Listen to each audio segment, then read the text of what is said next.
Current viewers को नमस्कार और जो आगामी व्यूअर्स बनने वाले हैं उनको भी नमस्कार। आज मैं बात करना चाहता हूं सरकारी नौकरी आखिर क्यों चाहिए। वैसे आज संडे है, संडे को कोई डे टू डे एनालिसिस हम नहीं करने वाले, नॉर्मल कुछ मैं बात करना चाहता हूं आज आपसे। सरकारी नौकरी आखिर क्यों चाहिए। आपने सुना होगा अभी एलॉन मस्क सीईओ बन गए हैं ट्विटर के। इसका मतलब जो पहले सीईओ थे उनको हटाया गया होगा। और आप बखूबी जानते हैं कि इंडियन ओरिजिन के ही, भारतीय मूल के ही पराग अग्रवाल पहले सीईओ थे ट्विटर के। वैसे इसमें क्वेश्चन भी छुप गया, लेकिन हम बात करना चाहते हैं कि अब ये पराग अग्रवाल हट गए एकाएक और बिना नोटिस के इनको हटाया गया, एस्कॉर्ट किया गया। एस्कॉर्ट मतलब आप ऑफिस गए और सिक्योरिटी ने आपको पकड़ के कहा चलिए बाहर चलिए, आप यहाँ पे काम नहीं कर सकते। इस तरीके से इनको हटाया गया।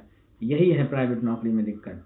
और आज सरकारी नौकरी, भारत के लोग क्यों सरकारी नौकरी के पीछे पड़ रहे हैं, क्योंकि भारत के लोगों को पता है ये बात कि एक बार सरकारी नौकरी लग गई फिर कोई हटा नहीं सकता, है ना। इसलिए इतना मेहनत करते हैं लोग सरकारी नौकरी के लिए, और आप भी मेहनत करते रहिए। चलिए अब थोड़ा सा बात कर लेते हैं FATF की, फाइनेंशियल एक्शन टास्क फोर्स। पहला लाइन में ये बोलना चाहता हूँ, सिंगल लाइन में ये कहते हैं पाकिस्तान आउट म्यांमार इन। इसका मतलब FATF financial action task force Hindi में भी यही रहेगा, क्योंकि एक ऑर्गेनाइजेशन है, इसका नाम इंग्लिश और हिंदी में दोनों सेम होता है। तो FATF में पाकिस्तान को ग्रे लिस्ट से हटा दिया गया और म्यांमार को ग्रे लिस्ट में डाल दिया गया। अब लिस्ट कितने होते हैं FATF में, बात करते हैं ब्लैक लिस्ट और ग्रे लिस्ट। ग्रे लिस्ट में वैसे कंट्री होते हैं जहाँ पे ऐसा माहौल बन रहा है, जहाँ पे टेरर फंडिंग का माहौल बन रहा है। टेरर फंडिंग मतलब आतंकवादी को जो फंडिंग देते हैं, या फिर मनी लॉन्ड्रिंग। ब्लैक लिस्ट में वैसे कंट्री को रखा जाता है जहाँ पर ऑलरेडी टेरर फंडिंग हो रहा है और मनी लॉन्ड्रिंग हो रहा है। इसके बाद FATF का फाउंडेशन दिवस कई बार पेपर में पूछा गया है, चाहे वो ग्रुप डी हो, MTS हो, CGL हो, CHS हो, कोई भी एग्जाम हो, बहुत बार पूछा गया है FATF का फाउंडेशन। तो इसका फाउंडेशन 1989 में हुआ, लेकिन एग्जामिनर थोड़ा सा लेवल अब बढ़ा रहा है। तो आपसे 1989 के बजाय ये भी पूछ सकता है कि कौन से G7 समिट का जो G7 समिट जो हुआ था वो कौन सी जगह पे हुआ था उस टाइम पर जहाँ पर FATF का फाउंडेशन हुआ था। तो आंसर होगा आपका पेरिस। G7 समिट को हिंदी में आप G7 तो G7 ही रहेगा, G7 शिखर सम्मेलन कह देते हैं हम हिंदी में।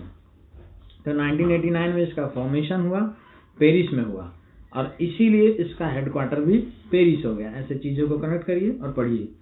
अब पेरिस का बताया मैंने आपको। इसके बाद हम बात कर लेते हैं, जैसे ही G7 का नाम आया तो G7 के बाद में इसके बारे में प्रोफाइल खोलते हैं हम।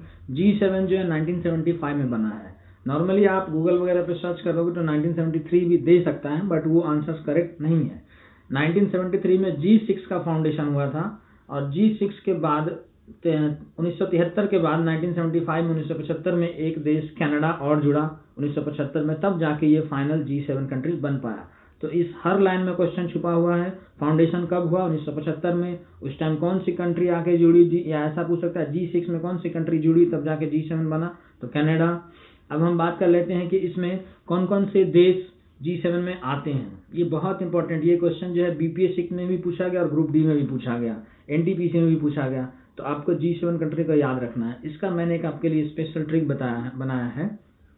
मैंने बनाया है UK US की girlfriend chief justice of India बन गई। देखिए UK देश आ गया, US देश आ गया, गर्लफ्रेंड G से जर्मनी और F से फ्रांस, जर्मनी और फ्रांस गर्लफ्रेंड बन गया। उसके बाद CJI chief justice of India हमने बनाया, C से कनाडा, J से जापान और I से इटली। आप समझ रहे हैं मैंने क्या बनाया ट्रिक। UK US की GF chief justice of India बन गई। UK US कंट्री हो गया, UK मतलब यूनाइटेड किंगडम, ब्रिटेन की बात कर रहा हूँ मैं, और US मतलब अमेरिका। उसके बाद GF, G से जर्मनी, F से फ्रांस, और chief justice of India CJI बन गई, C से कनाडा, J से जापान और I से इटली। तो ये न्यूज़ रहा आज के लिए, इतना ही। वीडियो देखने के लिए बहुत बहुत धन्यवाद। थोड़ा लाइक और सब्सक्राइब करते रहें दोस्त, इससे थोड़ा इंस्पिरेशन बना रहता है वीडियो बनाने का। Okay, thank you.